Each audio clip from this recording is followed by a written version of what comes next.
So my question is, and let's just disregard what you've heard. Oh, she's going to be Pro Wrestler of the Year nominated, whatever, whatever. Who's had the better year, Liv Morgan or Iyo Sky? In my opinion, well, I thought about this concept for a while, but when they had first listed the main event for Saturday night main event and they did the artwork, I said, all right, let me do a post on this. So we're going to put this now. Now, this is not a knock on anyone's talent. If anything, this is more of a dig at office politics, if you will. Okay, when it comes to in ring, Liv has grown tremendously. I mean, tremendously. And I remember seeing BTS footage of her with Natalia and a couple of other people. And you can see that she was growing in spades, right? Iyo uh, has so many different style sets, from uh, the strong style in Japan, from lucha to, American, whatever we're calling it for WWE or whatever, right? See, for me, Io and Asuka, when I do my research, I don't believe either one of them were wrestler of the year at any point. And they're already talking about Liv. I don't recall them ever discussing Asuka when she was hot as wrestler of the year. I kind of, when I started watching wrestling again, was the WrestleMania. It was a little bit before, but the WrestleMania to timestamp it was when she took the first loss to Charlotte, whichever one that was. So I didn't see the long Asuka run on the SmackDown or Raw, whichever show that she was on, right? So I don't know what they were saying at that point in time. But those two women, they never, to my knowledge, have gotten the rest of the year. And I don't know if it's culture related. I don't know. I just put that as, once again, office politics. When it comes to in ring, to me, Io, I was surprised when Io had the match. Damn, I can't remember what it was, but this was last year and the crowd went nuts. I think this was in PR or something, and the crowd went nuts, and I was kind of like, oh, it's her time. The crowd is really, receiving her well, and then of course she would end up beating Bianca and win the title, and then the swerve or them turning on Bailey, and all that can actually be put in because that happened this year. But I'm talking about in terms of wrestling. A few months ago, when she had the match with Bianca, I can't remember when it was.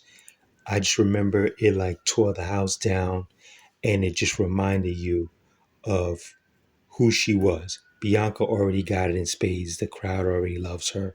But as I said before, they're going to have to flip that fast or it's going to go sour at a certain point. But she's not our focus here. And when I think she had two matches too. Another one not too long ago against Bianca, and I might have been interrupted or whatever, but high level, the match that she had in, I guess it's Saudi, right? The tournament or that battle royal. Her, when it came down to her and Lyra, that was awesome. So her in-ring stuff to me is very high level, and of course the match that she had versus Liv main event was really good. I didn't think that Liv was going to win clean. That really surprised me, but she did, and that was awesome. It was awesome for both women, period. So when it comes to in-ring work, I kind of want to tip my hat a little bit more to Iyo than to Liv. Once again, politics. When it comes to character work, Liv has it down. Let's go back to when she got the bum run with CJ Perry and that crap, right? And how they built that up. I'll even go back to, with the ideas, the thoughts of her being paired with Bray Wyatt, and then they gave that to Nikki. I mean, Alexa. Sorry, gave it to Alexa, and I think that was the worst idea, the worst pairing. To me, it really messed up Alexa. Anyhow, that's neither here nor there. I've already discussed that. Then we follow it up with the horrible run that she had, or subpar run, when she beat Ronda Rousey. I said it before, and I said it recently with the Michin and Chelsea. When it comes down to them, who's going to give you the better promos? And you're seeing what I'm talking about. Okay. When Liv match that with when Liv beat Ronda Rousey, and the following week she came out and she cut the promo, it was trash. Now, for anyone that recalls, I'm going into the past and bringing it all back, and this is going to show the politics. When I was heavy on the Mandy and Sonya thing, I remember I made a comment about the horrible writing they gave Mandy when she was bullying Nikki. It was just horrible writing. And I said it recently, I brought it back up, and I said, if you look at the lackluster writing that they gave her, then when they decided to push off of her idea with the Otis storyline, then when she went to NXT, you watch from that, go in the archives and watch from that time, the times that I mentioned, you will see the creative and the character building get better. It's not as if they could not have done that with Nikki when she was bugging Nikki. They could push the button anytime they want to. Hence, bringing it back to Liv, winning the strap off of Ronda, comes back, horrible promos, lackluster. If they wanted to put the strap on her, they could. Now, I cannot recall, and I didn't do the research on it, so forgive me, if her arrest had something to do with that. I can't recall. The start of her run was when she threw that chair at old girl and busted her shoulder up. And then upon her, return, and her character arc has been fucking phenomenal. It's been phenomenal, And when I look at Liv and damn, I'm forgetting the faction, Liv, Ruby, and Sarah. Oh, side note, doesn't Zarya look a little bit like Sarah Logan? Look real close. All right, let's carry on. When I look at that group and look at how, to me, Liv has come the farthest. On the mic, character-wise, she's come the farthest. They only did so much with Ruby, and Ruby could only do so much. I saw in Indies, and her promos were better than they were in AEW. I don't know what's going on, but we're off of that. Fast forward back to present day, her character work has been phenomenal. In-ring work has been good, but I can't recall her winning clean in a number of the matches in her heel run. But feel free to comment. Outside of her beating Iyo, I can't really recall a lot of matches because they probably gave her bum fights. If they're doing what I'm thinking, actually, now it kind of feels as if they might give the IC title to Lyra. If they don't, and they keep the strap on Liv, then a feud with Lyra would be cool, or just a little, with them having a string of matches, that would be nice. Because I know they did tease a couple of little things, but her character work to me has been better than her in-ring work. Once again, the way she beat Iyo, to me, showcased her overall skill sets.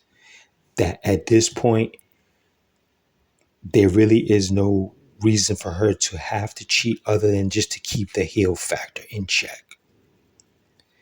So, as far as we hearing the rumblings of her being nominated for Wrestler of the Year, it all goes back to the politics of it. As I said with the Mandy sitch, and what I mentioned also with the earlier sitch with Liv, if they wanted to put the battery in her back and go all the way, they could have put the team on it when she beat Ronda and gave her the hottest promos ever, writing wise, or Heyman could have come up with a better concept when they did her return. That was just asinine. And I'm not going to even go into that. I already discussed that. It's more politics. And when I look at that, I have to bring in why Asuka never won it and why Iyo, at least last year or this year, I don't know who's considered, I don't know who's in the running, but why Michael Cole and those guys aren't mentioning Iyo. But when you look at the character work, they don't give, from what I'm seeing, and you can call it for what it is you want to call, they don't give the Japanese artists shit to really sink their teeth in when it comes to character. I do not like how they have Kairi looking weak all the time. This is her second run, her coming back, and they make her like she's the weakest one. All you got to do is go and watch Stardom shit, and you'll see what I'm talking about. Get out the WWE world and go watch other shit, and you'll see what I'm talking about. I didn't like it when she was tagged up with Asuka, and they would, Sasha and Bailey would just beat her up, and she'd be screaming for Asuka. I'm like, this is a bad chick. Like, why is she yelling for them? She could bust ass too, but it is what it is. When we switch to Asuka, a majority of her stuff, when they give her promos, she speaks in Japanese. I'm not talking about recently. I'm talking about when she was Asuka, hot. All the lights was on her. Nothing but Japanese. I know at that point her English wasn't as good. Someone could have put a battery in her back and say, "Hey, this is what's going to be expected of you when we move you up. You're going to have to get, you're going to have to be versed in English very well if you want to be like a mainstay character that we can keep coming back to, or actually we can give you international light because you can speak English and Japanese, and maybe she can speak, because then we don't know what other languages that she or Iyo or Kairi can speak. We don't, right? Because they keep them in a box. Iyo, whose English is very fucking good, you hear the dialect, you hear like the accent, but out of that, very good. It's better than Asuka's, and has been for years because she learned before Asuka did. Watching Asuka's channel, Asuka was explaining how she was trying to get better at English. So, Iyo can cut promos in English if that's the worry, right? And if anyone's ever watched IG stuff that they've had on YouTube or on IG, when she was hanging out with Bailey, she was doing a gang of funny shit. But you just have to sit there and watch it, and in English. Also, I thought one of the things that was funny was when they were trying to decide who they wanted to get as a sixth person, and it's Bailey, it's Naomi, and it's Iyo, and she's like, Kairi Sane, and she shakes it and she starts smiling, and it's just fucking hilarious to me. She goes, Kairi Sane, like, yeah, this is the master, like this is the one that's gonna do it. And she's like, Bianca's like, it's just too many, she can be very fucking funny. You just gotta want to do that. And it just seems like with, you know, I can even say Asians. I say Asians because that's a whole smelting pot. With the Asians, they don't do that. They could have did that with what's my man that they let go? Shit.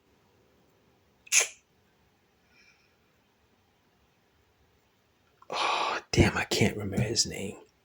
The one that this year, the Maharaji.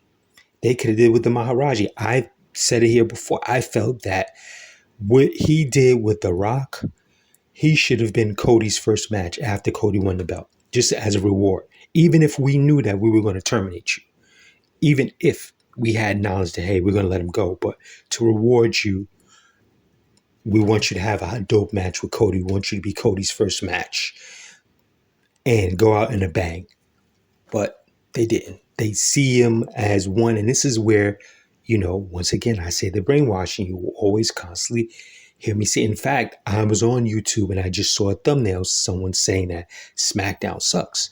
And I had mentioned a while ago, when does the Triple H honeymoon phase end? And also I do not think that they should be calling this the Triple H era, because if shit goes bad, it puts it on his head, which no, it should not be. They should call it something else. But anyhow, they treat Asians, they put them in the box. My country, all that shit. Like what? We don't have fucking tech guys that become wrestlers, and then, yeah, we could say, oh, it's Vince, but nah, it's not anymore. Vince has basically been going for 2 years, despite what you heard. Oh, he's pulling strings, whatever. He's been going for 2 years. So, as far as her being Iyo, I'm speaking of Iyo being able to do character work, she can do it if you give it to her.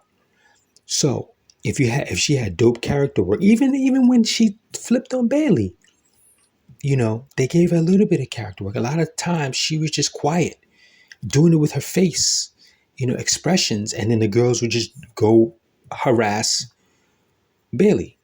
They didn't really give her like the hot fucking promo. Just go out there and just cut a promo, this, and this. Whatever. Hey, they could even did a throwback when she decided that she was going to try to cheat, when it was Iyo versus Sasha Banks in NXT and Bailey popped up and Asuka saved the day. Then she could have even referenced that. Didn't do it. So I'm saying, like, they're fucking aware of what they're doing. Don't get it twisted. It's politics sometimes. So this is what makes me question who had the better year when I look at those two. Actually, when I looked into the archives of the Women of the Year, they gave it to Rhea. Runner up was Toni Storm. Toni Storm beat her ass. And I love Rhea. But Toni Storm created this character from scratch. And nobody saw it coming at all. And she was hilarious at it. And now she's reinventing herself again. So, politics. All right, on that note, discuss amongst yourselves. I'll leave it alone. Later.